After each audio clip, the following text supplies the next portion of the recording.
Hello everyone, welcome back to PVSC academy. तो start करते हैं with a new concept that is introduction to income tax. ठीक है, तो स्टार्ट करते हैं इसके साथ।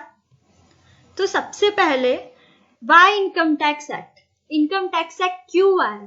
ठीक है, तो हमको इनकम टैक्स एक्ट लाने की जरूरत क्यों पड़ी? Because as per article 265 of constitution ने क्या बोला था? No tax shall be levied और collected except the authority of law. मतलब क्या? मतलब बिना लॉ की अथॉरिटी के हम टैक्स कलेक्ट नहीं कर सकते। तो फिर हम इनकम पे टैक्स कैसे लगाते? तो इसलिए इनकम टैक्स एक्ट लाया ताकि हम लॉ की अथॉरिटी के अनुसार इनकम पे टैक्स लगा सके। ठीक है, तो अब हमको समझ गया क्यों इनकम टैक्स एक्ट आया। Because as per article 265 of constitution, क्योंकि आर्टिकल 265 ऑफ कॉन्स्टिट्यूशन ने बोला कि no tax shall be levied और collected except the authority of law. बिना लॉ की परमिशन के हम टैक्स नहीं लगा सकते, इसलिए इनकम टैक्स एक्ट आया। ठीक है, तो अभी हमको समझ गया व्हाई इनकम टैक्स एक्ट, क्यों इनकम टैक्स एक्ट आया। ठीक है, अब आगे। ठीक है, सो स्टार्ट करते हुए सेक्शन 1 के साथ। तो सबसे पहले अगर हम किसी चीज को इंट्रोड्यूस करवा रहे हैं तो हम किसी चीज को इंट्रोड्यूस कैसे करवाते हैं? जैसे मैंने ये स्लाइड शो को इंट्रोड्यूस करवाई हूँ, तो मैंने क्या लिखा है, उसका नाम लिखा है कि स्लाइड शो का नाम क्या है, introduction to income tax act by PVSC academy, ऐसा लिखा है। तो मतलब हम इंट्रोड्यूस कैसे करवाते? नेम से करवाते। सो सेक्शन 1 भी किस चीज का है? नेम, एक्सटेंड, कमेंसमेंट का है।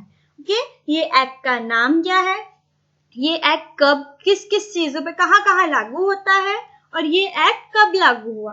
ओके, तो सेक्शन 1 में भी 3 चीजें दी गई है हमको। फर्स्ट चीज क्या दी गई है?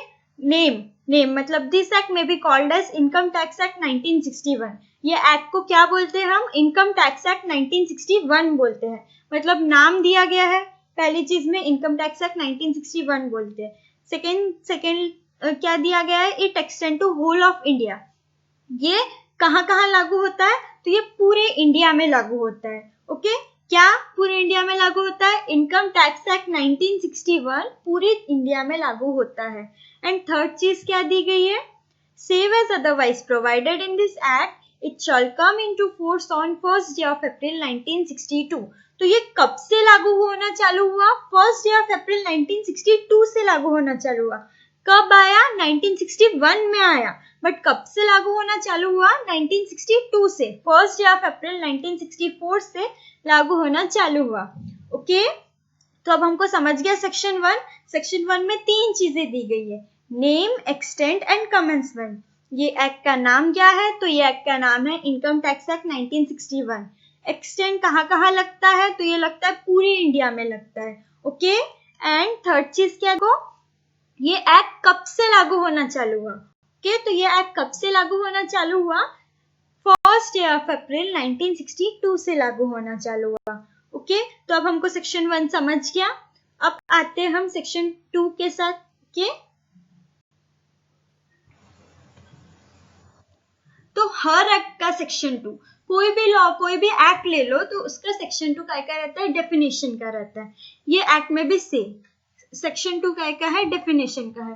सो मेन डेफिनेशन हम गो थ्रू कर लेते हैं। यहाँ पहली डेफिनेशन पर्सन की, जो मैंने पिछले लेक्चर में भी बताई थी। क्या बताया था मैंने पर्सन के बारे में? पर्सन की डेफिनेशन कहाँ दी गई? सेक्शन 232 में। मैंने ये बोला था कि हमेशा डेफिनेशन का सेक्शन क्या रहता है? Section 2।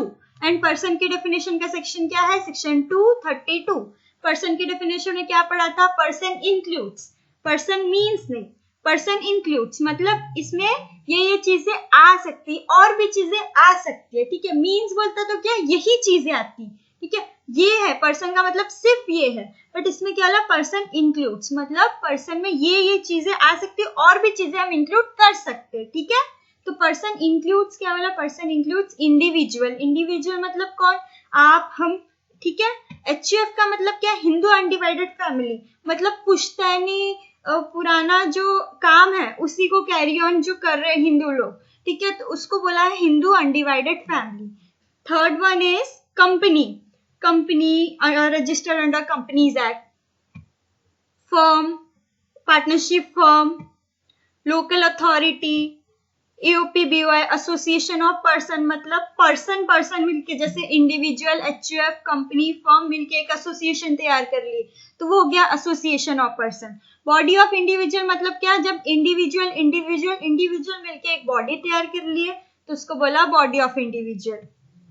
Third one is artificial judicial persons, colleges, schools, temples के आर्टिफिशियल जुडिशियल पर्सन्स।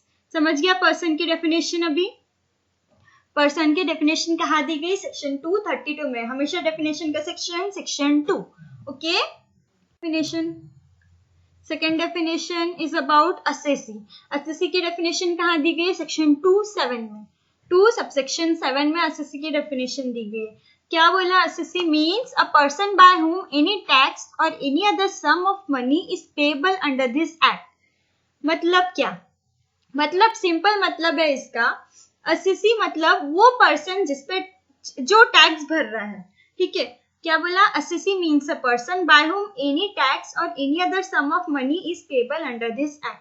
जो टैक्स भर रहा है या जिसपे लाइबिलिटी है कि वो टैक्स भरे। ठीक है, वो टैक्स भरे जिसपे लाइबिलिटी है, जो टैक्स भर रहा है वो असेसी। ओके, अब असेसमेंट ईयर की डेफिनेशन सेक्शन 2(9) में दी गई है। ठीक है, सेक्शन 2 सबसेक्शन 9 में असेसमेंट ईयर की डेफिनेशन दी गई। असेसमेंट ईयर मतलब क्या, assessment year means a period of 12 month, 12 महीनों का period commencing from 1st day of April. कहाँ से चालू होगा, 1st day of April to 31st March तक रहता है। ठीक है, हर साल, मतलब असेसमेंट ईयर क्या हुआ, 1st डे ऑफ अप्रैल से 31st day of March, period of 12 month is an assessment year. Assessment year की डेफिनेशन कहाँ दी गई है, सेक्शन 2 सबसेक्शन 9 में। सेक्शन 2(10) में काय की डेफिनेशन है, average rate of tax. So average rate of tax की डेफिनेशन क्या है, income tax calculated on income, income पे टैक्स जो निकला। ठीक है, इनकम पे टैक्स, जैसे 5 लाख की इनकम है उसमें टैक्स निकला 12,500। ठीक है, तो इनकम पे टैक्स निकला 12,500 अपन टोटल इनकम कितनी थी हमारी, 5 लाख थी, तो 12,500 अपन 5 लाख करेंगे तो एवरेज रेट ऑफ टैक्स आ जाएगा। ठीक है, तो एवरेज रेट ऑफ टैक्स की डेफिनेशन कहाँ दी गई है, सेक्शन 2 सबसेक्शन 10 में, और उसमें यही बोला है कि income tax calculated on income divided by total income is the definition of average rate of tax. ठीक है, तो ये कुछ मेन डेफिनेशन थी जो हमने गो थ्रू कर लिए सेक्शन 2 की। ओके, तो अब स्टार्ट करते हैं सेक्शन 3 के साथ। सेक्शन 1 हमारा क्या का था, नेम, एक्सटेंड, कमेंसमेंट का था। वो एक्ट को क्या बोला है, इनकम टैक्स एक्ट बोला है। Extend to whole of India and commences from 1st day of April 1962। Okay, and second one is definition. Definition में हमने पर्सन की डेफिनेशन देखे 232 में, assessee under 2(7), assessment under section 2(9) and average rate of tax under section 2(10). Okay, अब start करते हैं section 3 के साथ। सेक्शन 3 में एक ही डेफिनेशन दी गई है प्रीवियस ईयर्स की। सेक्शन 3 में एक ही डेफिनेशन दी गई है प्रीवियस ईयर की। क्या बोला, प्रीवियस ईयर का मतलब क्या, previous year means a financial year. ये भी फाइनेंशियल ईयर होता है। फाइनेंशियल ईयर का मतलब क्या, 1st डे ऑफ अप्रैल से लेके 31st डे ऑफ मार्च तक। ठीक है, immediately preceding the relevant assessment year, मतलब असेसमेंट ईयर के पहले का साल, प्रीवियस ईयर। ठीक है, तो 2020-21 के लिए प्रीवियस ईयर क्या हुआ, 2019-20, मतलब 2019-20 अगर असेसमेंट ईयर है तो असेसमेंट ईयर के पहले का साल क्या हुआ, प्रीवियस ईयर। 2019-20 के लिए 2018-19 प्रीवियस ईयर हो गया। समझ गया, प्रीवियस ईयर का मतलब क्या, means a financial year immediately preceding the relevant previous year. एकदम पहले वाला साल, असेसमेंट ईयर के एकदम पहले वाला साल क्या हुआ हमारा, प्रीवियस ईयर हुआ। सेक्शन 3 में एक ही डेफिनेशन है प्रीवियस ईयर की। ओके, तो अभी हमको सेक्शन 1, सेक्शन 2, सेक्शन 3 अच्छे से समझा। ठीक है, तो आगे बढ़ते हैं। सो हमें अब इनकम टैक्स एक्ट 1961 में किस किस चैप्टर पढ़ना है, क्या क्या चैप्टर पढ़ना है। ठीक है, तो वो कौन से चैप्टर पढ़ना है, पहला चैप्टर 1 है नेम डेफिनेशन ईयर्स का। सेक्शन 1 से लेके सेक्शन 3 तक जो हमने पढ़ लिया है, सेक्शन 1 नेम का, सेक्शन 2 डेफिनेशंस का एंड सेक्शन 3 ईयर्स का, पूरा ये पढ़ लिया है। Chapter 1 name, definitions and years का। चैप्टर 2 है हमारा रेसिडेंशियल स्टेटस, सेक्शन 4 से लेके सेक्शन 9 तक, जो कि हम आगे पढ़ेंगे। चैप्टर 3 है हमारा एग्जेम्पशन, सेक्शन 10 से लेके सेक्शन 13 तक। चैप्टर 4 है हेड्स ऑफ इनकम, सेक्शन 14 से लेके सेक्शन 59 तक। चैप्टर 5 है clubbing of income, section 60 to section 65।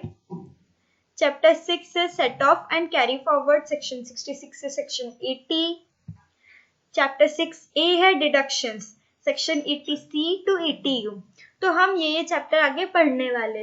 Okay, so next concept in next lecture. See you all, bye bye.